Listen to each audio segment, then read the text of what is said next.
Episode 15 of the Basement Brewed Fantasy Football Podcast features Ryan Talbot, a reporter and writer for New York Upstate covering the Buffalo Bills, as well as a co-host for the Shout Buffalo Football Podcast. And today, Ryan comes on the Basement Brewed Fantasy Football Podcast to talk all things Bills from a fantasy football standpoint. We talk about whether or not Gabriel Davis is worth his 4th to 7th round ADP in fantasy drafts this year. We talk about which running back to target between James Cook and Devin Singletary and whether or not Zack Moss is still on the fantasy football radar.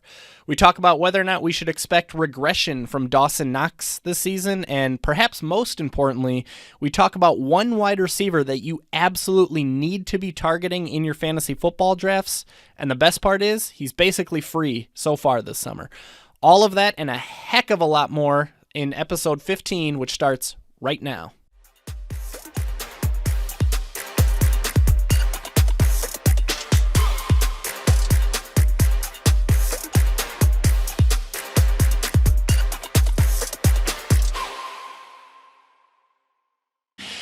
Hello, my friend. Welcome to the basement. I am Mikey Henninger, and this is Basement Brewed Fantasy Football. Thank you so much for tuning in. Thank you so much for being here on what I think is the best fantasy football show on this side of Franklin, Wisconsin. Hands down, not close. This is episode 15. Feels like we're flying. It's episode 15 of the BBFF podcast. And today I'm going to continue my summer series where I'm covering all 32 NFL teams from a fantasy football standpoint. If you've missed any to this point, there is a link to catch up in the description of this episode.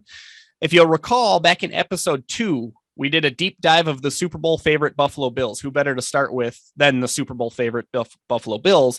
Today, we're going to go back to that. And today I'm bringing on an insanely special guest, Ryan Talbot, who's a Bills writer for New York Upstate, as well as a co-host for the Shout Buffalo Football Podcast. Ryan has over 30,000 followers on Twitter, so feel free to press pause and go be one of them right now. You can follow him at Ryan Talbot Bills. Talbot is spelled Talbot, 1 L. What's up, Ryan? Thanks for being here, man. How are you feeling about the Bills at the start of camp?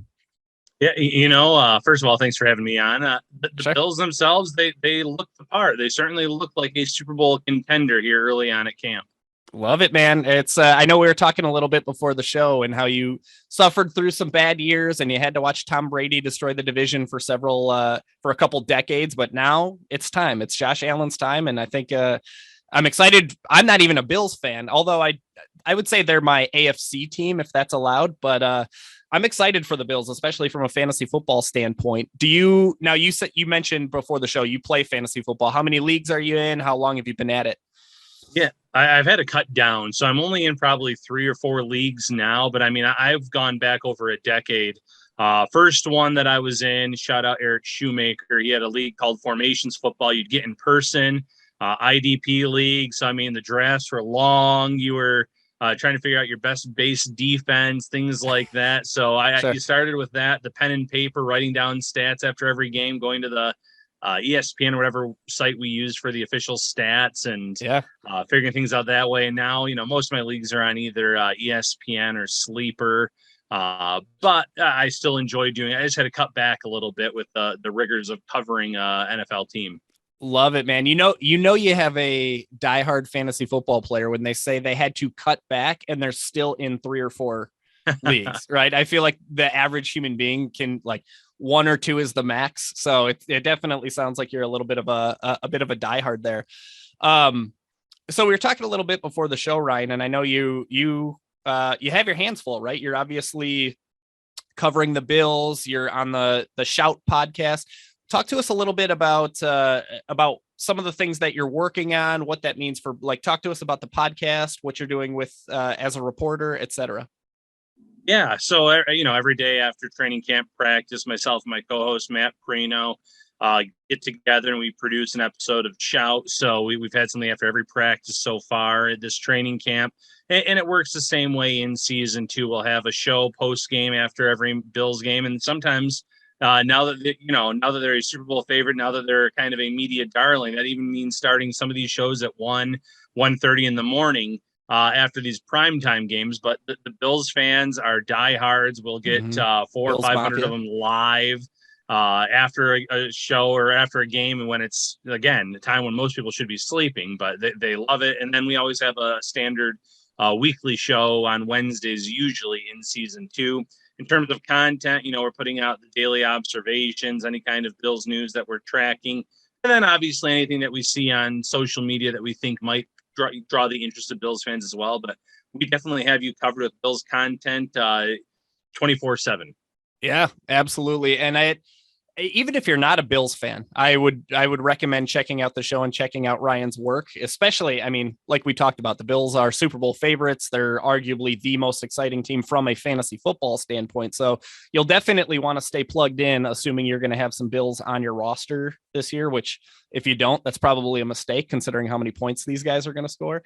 And for those of you who don't know, a lot of times where I search for my guests, if you will, I have a big breakfast and I get really brave and I go over to Reddit, which can be a really scary place sometimes. And so Ryan, I actually discovered because I went and asked Bill's subreddit, Bill's Mafia, if you will, hey, who should I approach? Who's got the best podcast? Who's got the best show?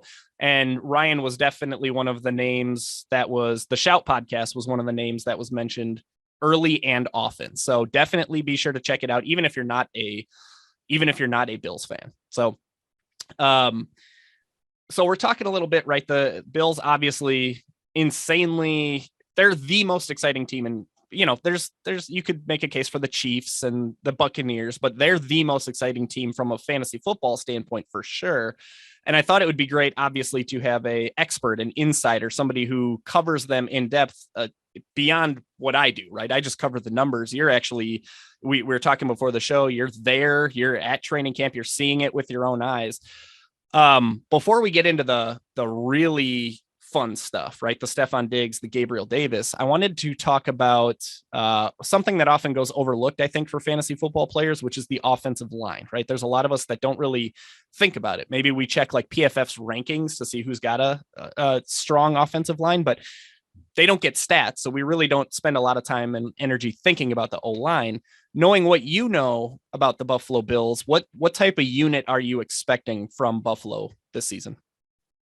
On paper, it should be the best offensive line that Josh Allen has had in front of him. And that's encouraging because, Allen over the last 2 years especially has made his offensive line look a lot better than it is, using his legs, rolling out of the pocket, avoiding sacks. That being said, they've been pretty banged up at training camp. They've had some guys missing time. Dawson Knox was out for personal reasons. Roger Saffold hasn't really taken part in any training camp practices. He was involved in a car accident before training camp started, so he's dealing with a rib issue. But he's doing some more stuff off to the side, so I think he'll get out there sooner rather than later. Ryan Bates, he goes by both names. Ryan is his actual name, but Ryan Bates has missed a little time as of late. And then even Spencer Brown, who was their right tackle most of last year, he's taken part in certain drills, but really hasn't been out there for the 11-on-11s. He had a back procedure in the offseason. So, it's a little worrisome from that perspective. But like I said, on paper, you have Deion Dawkins, a Pro Bowler. You have Roger Saffold coming off of a Pro Bowl season, someone who is very familiar with Aaron Kromer, the new O-line coach. Mitch Morse has been the model of stability at center, coming off of a very solid, I would say actually since he's been here, he's been great. And he's been very healthy. And then obviously on the right side, there's some questions there, but Ryan Bates played really well at left guard last year when he was finally inserted in the lineup. And I thought Spencer Brown had a lot of really positive moments as a rookie as well. So should be a good unit as long as they can stay healthy. Yeah. And there's a lot of time, there's still a whole month left till kickoff. So there's time for them to still, work together, get that chemistry down a little bit. And that's obviously encouraging from a Bills standpoint, but also from a fantasy football standpoint, unless of course that means Josh Allen is going to be running less because part of his fantasy appeal is the scrambling, but that just seems to be part of his game. It's not necessarily running for his life, at least at all times, or unless you would disagree with that. No, I agree with what you're saying. And listen, when they get in the red zone, they love those draw plays. They love using him in a lot of different ways. So maybe he doesn't have as many designed runs between the 20s. Sure. But when you get down there close to the end zone, that's still going to be a big part of their game. He's going to be able to get you a lot of touchdowns, I think, with his legs and his arm this year. So Certainly someone I would be trying to draft in fantasy drafts, but obviously he's also going very high in terms of the quarterbacks, usually the first one off the board, in fact. Absolutely. Yeah. I've seen him. I've done 250 plus best ball drafts this year, and I usually see him go in the second or third round, which is, you want to have Josh Allen on your team, but that's just such a high price to pay when you got like the Saquon Barkleys, the Mike Evans that are still available in fantasy football. And speaking of rushing in particular, obviously Buffalo pretty, they kind of remade that backfield a little bit. Some of the guys from last year are still there. Devin Singletary, from what I understand, is taking most of the first team reps. Zack Moss is still in town, at least for now. But we did see Buffalo try to sign JD McKissick until I don't know if he like backed out and went back to Washington or how that worked, but it was pretty clear they were looking for a receiving specialist. They went and got Duke Johnson, who's always been one. And then in the draft, they went and got James Cook, who I think many would argue is the best receiving back in this year's rookie class. Knowing what you know about the Bills, Ryan, what are you expecting from that backfield in terms of how it'll shake out, who's going to get what kind of touches, and most importantly, from a fantasy football standpoint, who should we be targeting? Should we be targeting both Singletary and James Cook? Neither guy, one of them? What are kind of your overall thoughts on that backfield?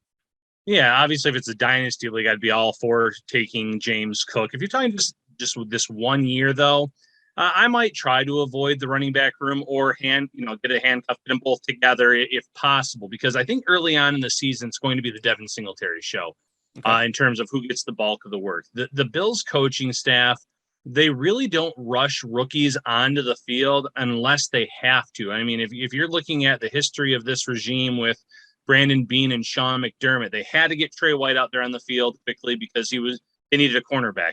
They were desperate for quality cornerback play. Same with Tremaine Edmonds. But a lot of the players in terms of the skill positions, they weren't rushing out there. You look at a guy like Gabe Davis, who he brought it, his rookie year was pretty solid. And then they have Emmanuel Sanders last year to kind of take on that role to compete with them. Now this year, he's that guy. He is going to be wide receiver too, but they ease these younger players in. So I think by mid-season, James Cook could be a viable fantasy candidate, but it's all about, can you stash him that long? Can you have the patience on your fantasy team to keep him? Because the way he does catch the ball in the backfield, you can tell he has outstanding hands. He could get a lot of fantasy points in that regard. And I think they actually like him a lot as a runner too. The one good thing about him coming out of Georgia is they use a rotation there. He doesn't have a lot of wear and tear on his body like some of the other backs in this draft where they were the workhorse for 3 or 4 seasons. And you have some concerns about, where's that cliff in the NFL? Usually it's 30 years old, but for some guys, it comes at a younger age because of how much they're working college as well. Yeah, absolutely. And I think you make a really, really strong point there, Ryan. I was checking out ADP. In best ball leagues, it's a little bit different, but in your typical fantasy football draft, which most people are getting ready for right now, you see Devin Singletary go about 7th, 8th round, but then you have James Cook going 9th, 10th round, which you make a really good point. I'd say, in most regular fantasy football leagues, you usually only have about 15 roster spots. So to your point about patience, if James Cook is going to be off to not even necessarily a slow start, but if he's not producing what you want to see from a fantasy standpoint, we might see him on the waiver wire sooner rather than later. So you almost wonder if people should hang on to that 10th round pick, use it elsewhere, and then just scoop up James Cook off the waiver wire somewhere down the road. I do, in my article or in my episode, whichever you want to call it, depending on how you consume your content, when I was talking about the Bills, I did mention, and I'd be curious to get your take here, that I thought at least early on in the season, like you said, it would be the Devin Singletary show, but maybe as the season wore on, week 8, 9, 10, 11, 12, maybe that's when James Cook starts to not take over, but see a larger percentage of the work. Do you see that being the case at all? Or do you think it's going to be pretty much Devin Singletary year one for the most part? I think by mid-season, you could see a 60-40 split. It could be even closer than that.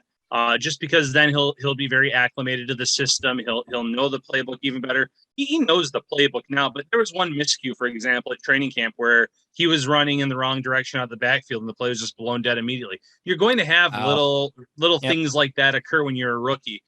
You've also seen him flash a lot. You see the talent as a pass catcher. You see him when he has the ball in his hand, that explosiveness. The Bills don't have another back like that in terms of that extra gear. Singletary is elusive, but he doesn't have the breakaway speed. Zack Moss was coming off of a serious ankle injury last year. He's having a very good training camp in terms of where he's been. In terms of especially last year where he did not look the part of a former third-round pick. I think he's having a strong camp. I still don't think he's going to factor in a big-time way into this backfield, but he could still be someone that, unfortunately could poach some TDs near the goal line because he was kind of supposed to be that bruising between the tackles back. We haven't seen a lot of that yet, at least not consistent. The consistency hasn't been there, excuse me. Sure. But I do see maybe him having a small type of role as well. But yeah, they have a bye week that's kind of wedged in between, I think, the Chiefs and the Packers type game. I wouldn't be surprised even if at that point in the season you start to see James Cook more involved in this offense. Okay. See, and I'm glad you brought up Zack Moss because frankly, he's been somebody that's kind of been off my radar, especially watching Devin Singletary just kind of separate from him as the season wore on last year. But most of my work is done via numbers, not via eyeballs. So, the ankle injury, obviously that's significant. You can't ignore that. And I think for anybody who's playing in any deep best ball leagues, especially Zack Moss he's completely free in fantasy football draft. So if you're in a deep best ball league, you could do much worse for a 18th, 19th, 20th round pick, especially if there's possibility for him vulturing a couple goal line touchdowns. Last question regarding the backfield.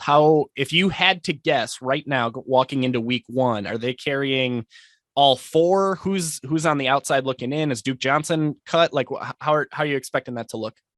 Yeah, right now I'm guessing Johnson would be on the outside looking in, and it comes down to the fact that they were able to draft James Cook, who the skill set's very similar. I will give Duke Johnson credit, however, last year when he was in Miami, he wasn't really used as the pass catching back. He was used as just a regular every down type of back, and he was great. Well, yep. He averaged over 4 yards per carry. So, maybe the Bills are seeing something from him in terms of a clearer path, but in terms of skill sets, he kind of overlaps a lot with James Cook. They always carry Tywan Jones, who doesn't really get the ball as a running back, but he's such special teamer. Such an important special teamer. And then they also have Reggie Gilliam as their fullback / hybrid tight end, and he's another special teams ace. So there's only so many backs you can carry. If I were to guess, it's going to be Singletary, Moss, and Cook. Gotcha. Okay, that's what I thought. That makes a lot of sense. All right, let's hop over to talk about through the air, right? This is where it's really exciting for the Bills. But before we do that, I wanted to talk about the defensive side of the football through the air, if you will. Obviously, we know Tre'Davious White is a stud. Is he still a stud? Is he a cornerback that we want to avoid if we're using a wide receiver in fantasy football leagues? And then as a 2-parter, 3-parter. The second part of that question, is there anybody else we need to be aware of on the defensive side of the ball in fantasy football leagues? And then part 3 is if you think about IDP players, people who play with, I'm not one of them, but a lot of people in my audience play with a defensive player in their fantasy football leagues. Who's going to get those statistics, the sacks, the interceptions? Who do we need to know about on the defensive side of the ball?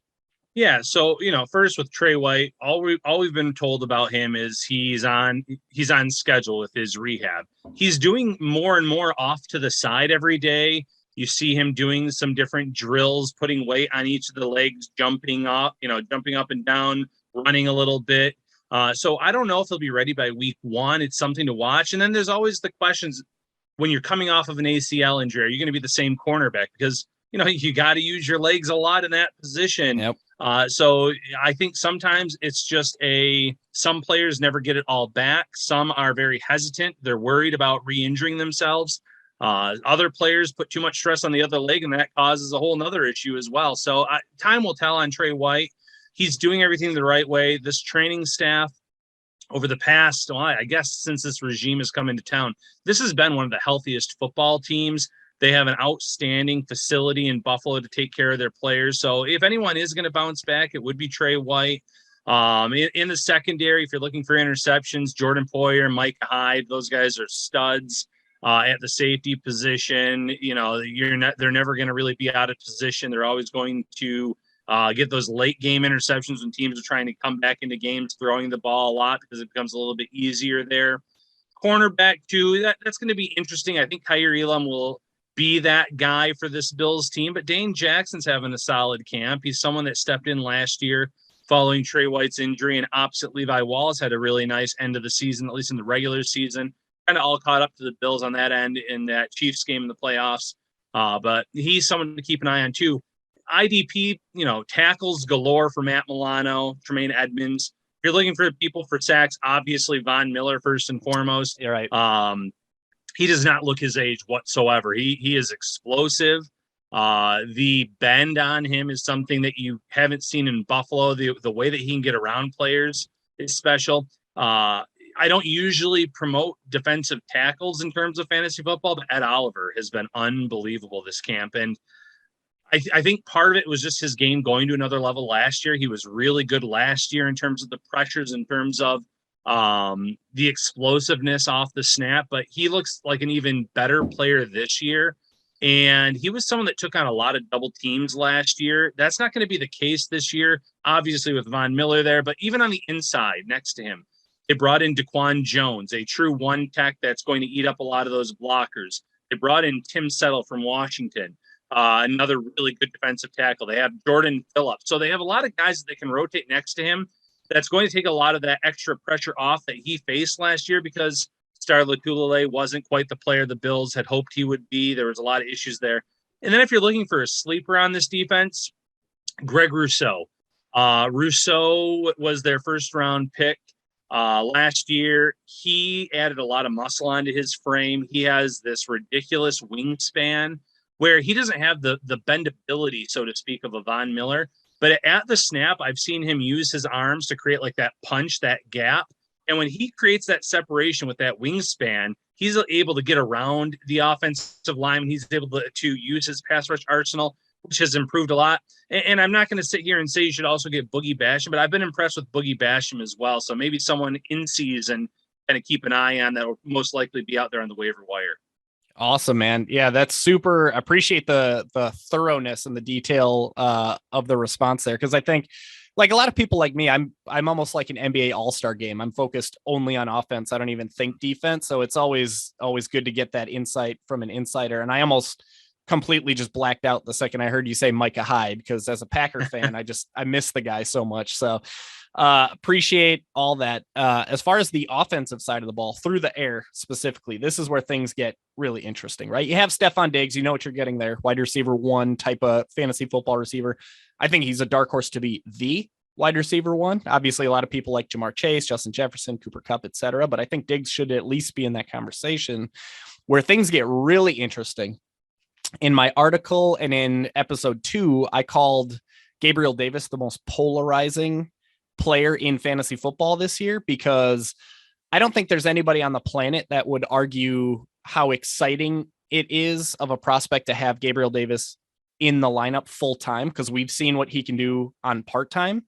Like he's flashed, he's been insanely explosive. He's been amazing in the part-time role. And now he finds himself as the wide receiver 2 in Buffalo. However, he's not exactly being drafted as a sleeper. He's being drafted as somebody who's going to make a difference in fantasy football leagues. I've seen him in redraft leagues by ADP. He's usually like 6th or 7th round, which I think is a great upside pick there. But in best ball leagues, I've seen him go as high as the 4th round sometimes. What are you seeing and what are you thinking about Gabriel Davis as a Buffalo Bill, as a football player, but then also as a fantasy football player as well? Yeah, first, just from what I've seen at camp, he's been pretty dominant. There was a lot of talk about him adding like 20 pounds onto his frame. It really wasn't 20 pounds. His listed weight was 210, but he was playing in the 220s last year. I think we're talking about 7 pounds different, but it's a good 7 pounds. It was muscle, it's frame. And you think of some of the bigger wide receivers in this league and how Mike Evans, we were talking about him a little bit, he's someone that I could see him being that bigger type of receiver and creating mismatches that way. And he's done that at camp. He's still getting open, using that frame, using that body. He's been great. Everyone saw him in the playoff game against the Chiefs. He was unguardable. Essentially. And I still think you're going to see a lot of games where he's going to be unguardable because teams are going to be so focused on taking away Stephon Diggs that it's going to lead to some kind of mismatch for Gabe Davis. And Davis looks the part. And in terms of best ball, it does seem a little bit high because there was a lot of hype a few months ago about him. But I'm buying the hype. I see it. I understand it. Sure. Fans have to remember there's no Emmanuel Sanders this year, who early on in the season when he was healthy, he cut into those snaps significantly. There's no Cole Beasley this year, who was targeted a lot in his time in Buffalo and a lot last year. So those are a lot of passes and attempts to go around with this new arsenal. I think Gabe Davis is going to be a beneficiary of it. Yeah, absolutely. And I do recall detailing out in my article that Cole Beasley, if I'm remembering the number right, Cole Beasley had 240 targets over the last 2 seasons. And that we'll get to that in a minute too, because that's a different role. And I think one that's really exciting from a fantasy football standpoint. But then, yeah, Emmanuel Sanders, I think 2 years back, there was all like John Brown was in the picture. Yeah. So it's like Gabriel Davis, even if he gets if he gets last year's targets plus a fraction of Emmanuel Sanders targets, there's a lot of excitement to be had there. And you make a really good point about if defenses are going to be keying in on Stefon Diggs and putting their first corner on Stefon Diggs, that leaves Gabriel Davis matched up with the number 2 corner. And that's not a bad thing in a lot of cases. So I think there's a lot of excitement there. He is expensive in best ball leagues, but the thing with best ball is you don't have to predict when those explosion weeks are coming. Right. And we know Gabriel, he's going to have them. He's going to have those big weeks. We've already seen it. So the other interesting wide receiver, this one's a little bit more of a battle that I want to talk about. So I've been smashing the draft button early on. I was all over Jamison Crowder.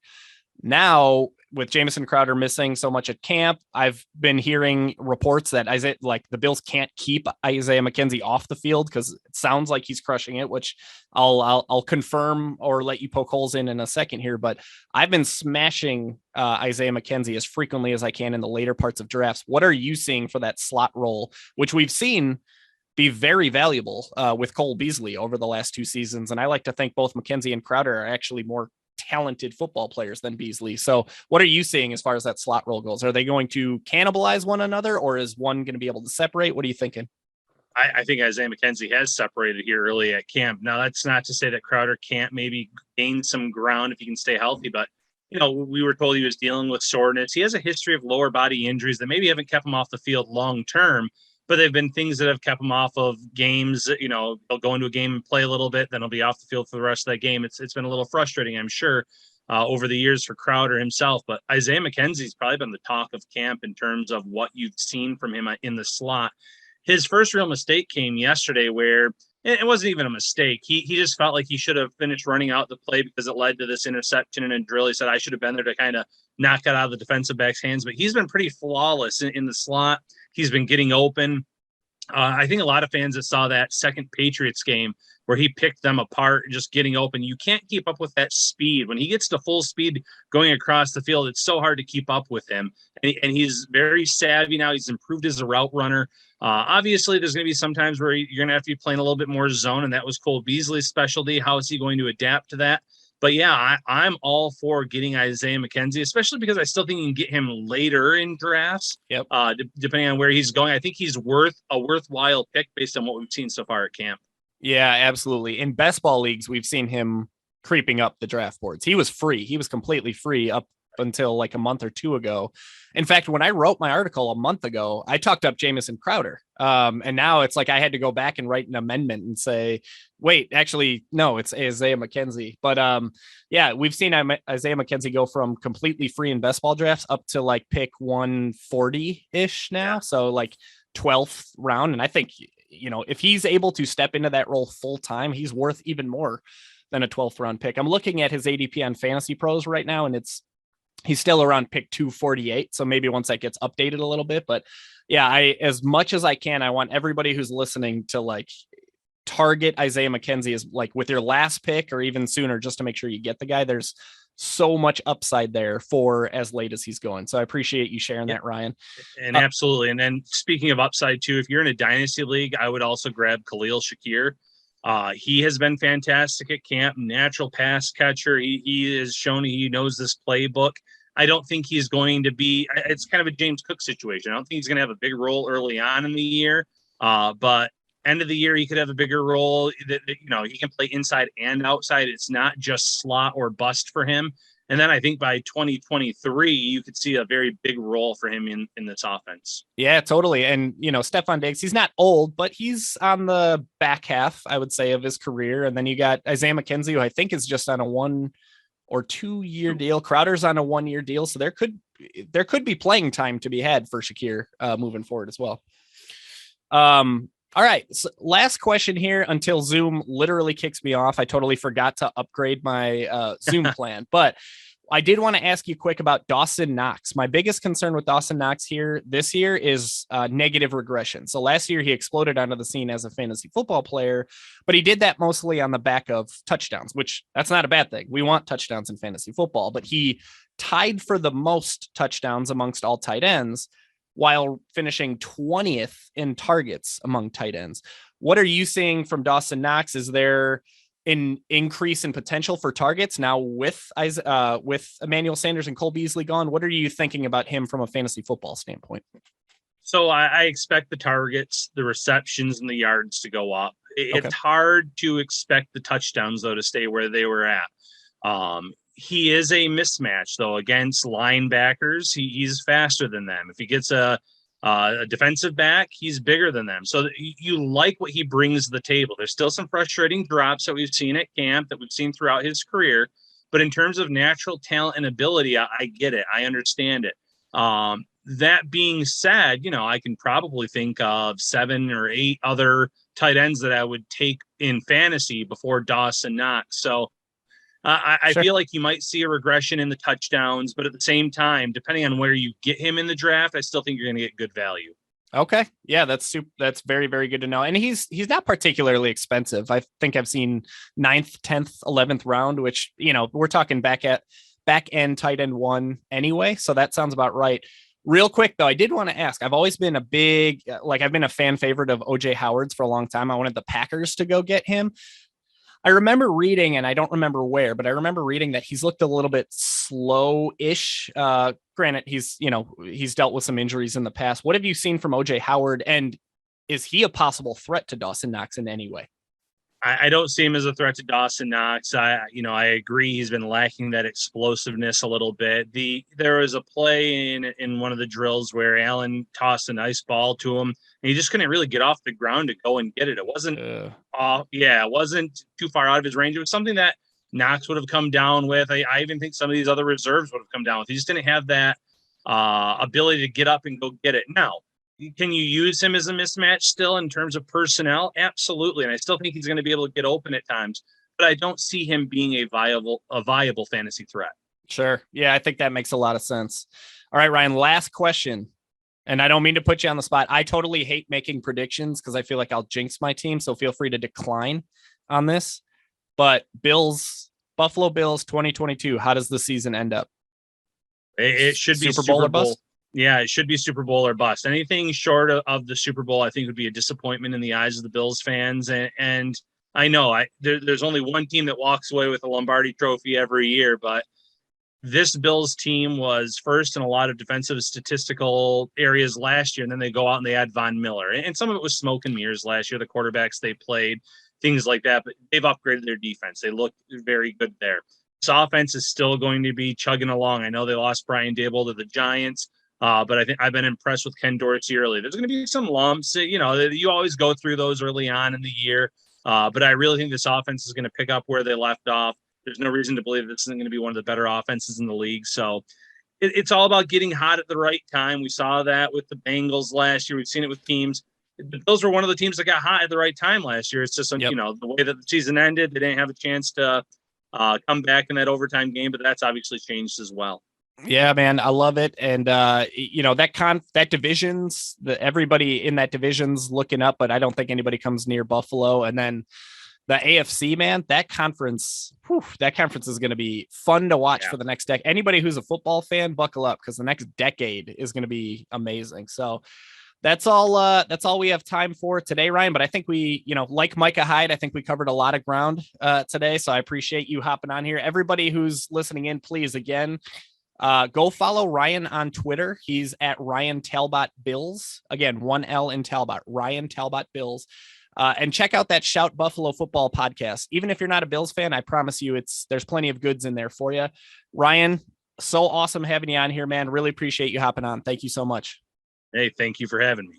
So there you have it. Huge, gigantic thanks to Ryan for hopping on the Basement Brewed Fantasy Football podcast to share his insider insights. Insights which led me to realize I need a heck of a lot more Gabriel Davis than I currently have in my portfolio, and insights that helped me realize the same about Isaiah McKenzie. So naturally, I went over to Underdog and signed up for 5 more best ball drafts to hopefully increase that exposure to both guys. Speaking of Isaiah McKenzie, I did decide to move him up another tier in my fantasy football draft kits, which, by the way, those are just $10 for the rest of the month, which is basically the rest of the year in fantasy football. So be sure to go to basementbrewedff.com and pick up yours before the season begins. If you're going to be there anyway, I highly suggest checking out the 2022 season pass, which includes the draft kit, but it also includes access to our private online community, as well as all 22 of my lineup setting heat maps, which is really my flagship tool, really where Basement Brewed Fantasy Football began. And it's something that you're going to want during the season for those really pesky start-sit conundrums that haunt you all week, every week. Other than that, please be sure to follow Ryan on Twitter. You can do so at Ryan Talbot Bills. And even if you're not a Bills fan, check out the Shout Buffalo Football podcast. Obviously, the Bills are the most explosive team in fantasy football, and there's a lot of insider insights that you're going to not want to miss. So definitely check out that podcast. And stay tuned for more from Basement Brewed Fantasy Football. As you know, I'm working on fantasy football previews for all 32 NFL teams. If you sign up for the email list, which is completely free, that way you'll make sure you never miss a fantasy football preview as I release them. I'm currently working on the NFC East, so we're working on the Cowboys, the Eagles, the Commanders, the Giants. And then as a reminder, once I'm done with all 4 of those teams, I will flip and turn that into a podcast episode. But that's all for now. Be sure to sign up for that email list. I'll drop a link to that in the description of this podcast. Other than that, I hope you have the best weekend you've ever had in your life. Cheers. This brew's for you.